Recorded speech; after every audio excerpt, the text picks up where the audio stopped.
Hi everyone, and welcome to the channel. Apple has released the last beta version of iOS 26.5, the release candidate. Let's see what's new. On my iPhone 16, which is the model I used to test the beta versions, it weighed 8.46 GB. Let's start with the build number, which as always we find in Settings, General Software Update. By clicking on the current version of iOS, we discover that we have reached version number 23F75. At the same time, Apple, in addition to the iPhone version, also released versions for all other devices, from the iPad to the Apple Watch. But more importantly, it has also released the RC beta for iOS 18.7.9 for all those users who cannot or do not want to update to iOS 26. Let's talk about the news.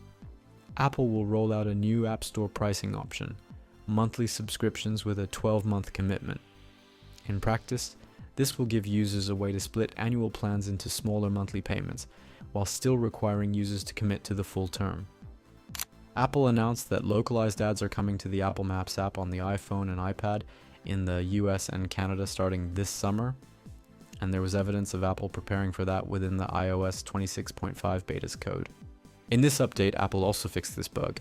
Unity and Kaleidoscope wallpapers may fail to install or cannot be removed from the wallpaper gallery.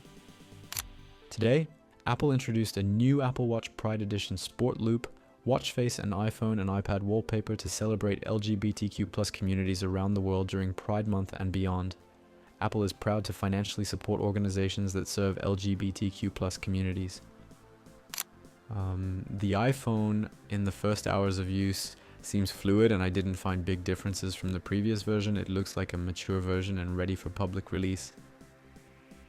I launched, as I always do when I update the iPhone, a test with Geekbench to see the benchmarks. The result is very similar to previous versions, not as high as in March, but still acceptable. What will be the next event?